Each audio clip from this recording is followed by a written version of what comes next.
guest is a very funny comedian, actor, and author. You can see him on the road touring around the country. For ticket information, go to ColinQuinn.com. Please welcome back to the show our very good friend Colin Quinn, everybody.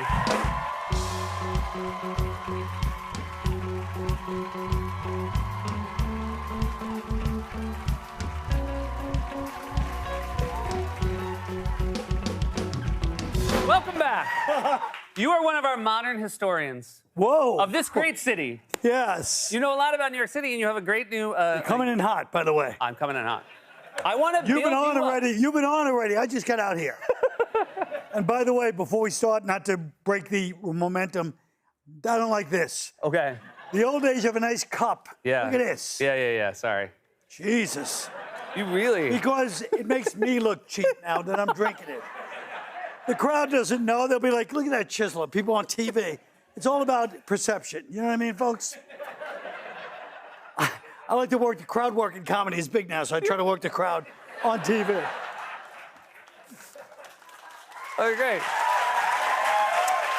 Oh. That should be your new catchphrase as a comedian. Isn't like an actual catchphrase, but after your punchlines, you take a sip from a tiny thing of water. I gave them the exact right amount of time to laugh. Yeah. It might look a little creepy, but you're right. Just tiny sips. Yeah. And the whole thing is he makes it last the whole hour. Tiny little sips. You have I was setting you up. Yes, I know. I know. You have this new show You're called... like, hey. Hey. Look, you want to talk about Block by Block? No problem. You have a YouTube show called Block by Block where you're going to different neighborhoods in New York City. Yeah. And you're talking about the history, what makes them unique. Yes. You've done Yorkville, you've done Hell's Kitchen. Yeah. When you were growing up in New York, did different neighborhoods have different reputations that were interesting to you? Oh, sure. But you can't discuss those now. They're all based on ethnicity. Okay, gotcha, yeah.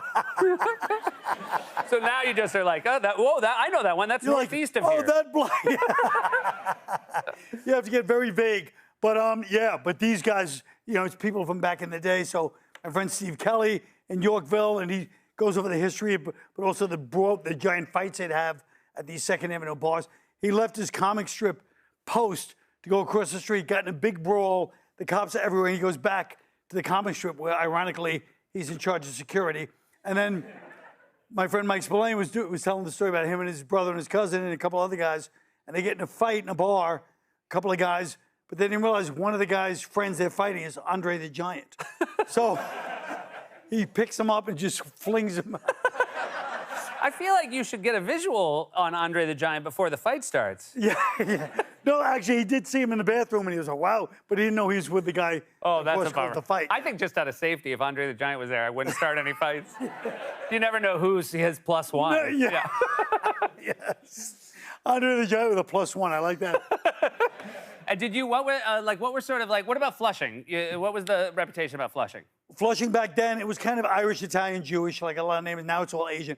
And then it became Korean, and then it became Chinese. So even the Koreans now have left Flushing. They moved to Bayside. So it just rotates through. You just have like one after the other. Sure. A different identity comes through every time.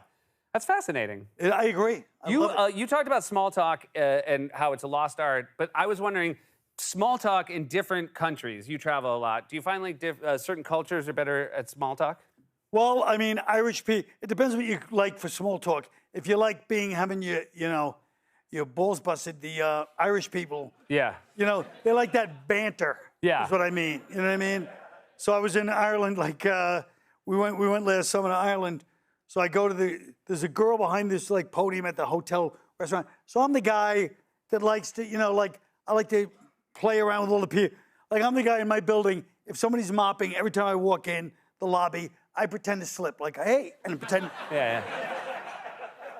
It's not the Mark Twain humor prize, but, that's my thing. I like to be like, hey, have a couple of laughs and move on. Nobody gets hurt. We'll have a nice laugh. And I'm getting mad thinking about people judging.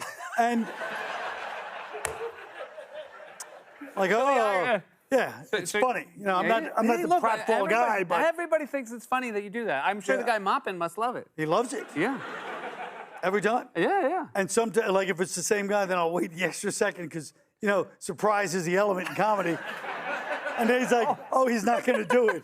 And I pass him, then I do it. But anyway. Ireland. Audience of what? Oh, so I go to Ireland. So there's a girl behind the counter at the podium at this restaurant in the hotel. and she's quiet like 19, but Irish people, they all have the same ball buster sense of humor. So I go, I want the best table in here. She, and she goes, she don't know. She goes, you deserve no less. And I go, my wife is joining me. She goes, she's a lucky woman. Love it. You traveled to Greece. You were in Greece this summer. I was in Greece this summer. What is your takeaway? Epiphany. I don't think maybe that's a Greek word. I think it is. Epiphany. Well, because they go, do you want to see the birthplace of democracy where it all began? And I go, yeah, it's rubble, it's ruins. So that's what we're headed for.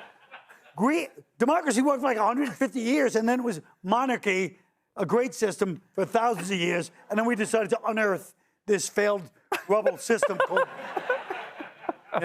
We had the perfect setup in 1775, a remote king. That's the best form of government. Yeah.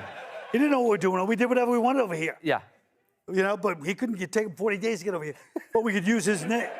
We'd use his name if, Spain and Portugal stepped to us. We're like, King George might not like that. We gave it all away for stamps and tea. When's the last time anyone used its email and coffee over here, Do you feel like humor's changed from when you were growing up? Like the tenor of humor? Well, when we were little kids, I remember as a little kid, that's why when people say you got to make everybody laugh, you don't have to make young kids laugh.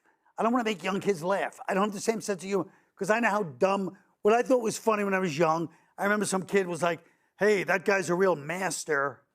And then he goes, Bader. And I was like, at the time, I go, that's pretty good. Yeah. Then he put them together like that. I'll give you a test. Seth, spell I-cup. I-C-U-P. Oh, yeah. That's the kind of stuff that was, you're saying you're going back in those days. You're not judging them for enjoying that, but you don't want to cater to that audience. No, exactly. Yeah. And do you feel like comedy has become more negative than when you were a kid? Well, not just comedy. Everything's more negative. I was watching, look at Taylor Swift. She goes out, right? She goes to the game. Like in the old days, you're like, oh, look, an athlete and a singer going out. This is great. Everybody's like, we don't even know why everybody's upset, but they're like, I don't like it. We're all waiting for the whole thing to crash and burn. Yeah. Every game. You're like, look at her in the stands with the mother. Yeah. It's the most wholesome thing I've ever seen in my life. Yeah. I'm also shocked that sports fans are upset that there's not more focus on football. There's so little football in a football game. And it's just those two guys in a booth. They're trying to make small talk. They're trying to make... Yes. They got nothing to say. That's right. I think it's such a great relief just to cut to people who seem happy. They must love it, yes. Yeah. They must love it, yeah. As a Jets fan, how do you feel about the season so far? Well, we're excited because, first of all, people don't understand. I've been a Jets fan since I was a little kid. The Jets, I was there when I'm not there, but I was watching or listening. I forget how it was in those days, but when Joe Namath was there, and I remember thinking, even as a 10-year-old kid, like, this makes sense. It's New York. It's a big market. It'll probably be like this forever. Right. Little did I know. But when Aaron Rodgers got the Achilles, the first set of downs, any real Jets fan was not like, oh, I can't believe it. Of course.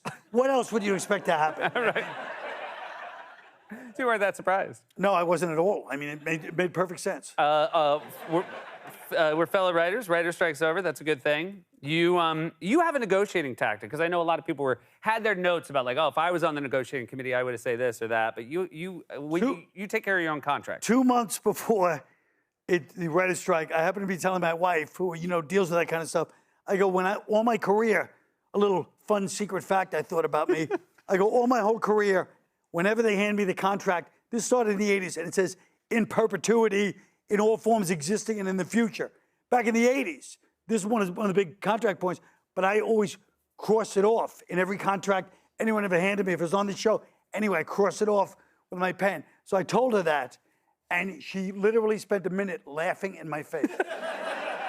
So in perpetuity, you were just never comfortable with people owning it forever. Yeah, in all forms existing and in the future. You know what I mean? Yeah. So what would you negotiate instead? 100 years? Well, just I don't like these. Well, who knew? This is before streaming, anything like that. AI. I was ahead of the game is what I'm trying to say. Yeah. And she laughs at you. You're ahead of the game. She laughed at me. A futurist like yourself. Exactly. Exactly. Final thing, obviously, you interact with showbiz people. There's a lot of showbiz small talk. Sometimes people will Yes. say, we should get together sometime. Yeah. Are you the kind of person who likes to make plans like that? Well, I don't. I hate it, but I always say yes, absolutely. Okay. So that would be your advice. Never show up. And then some people actually have the nerve to like call you on like, hey, I thought we were getting together for lunch. I was like, what are you talking about? Did you seriously believe we're gonna get together for lunch? So weird to me, you know? So, right. So it's just like words. Like if someone's like, we should get together, and you're like, yeah, absolutely. That's just like a pleasant way of ending a Well, conversation. if I say it, then I'm insulted if they don't want to do it. Sure. That's a totally That's a different different dynamic. Hey, thanks so much for being here. It's always a pleasure to talk to you. Colin Quinn.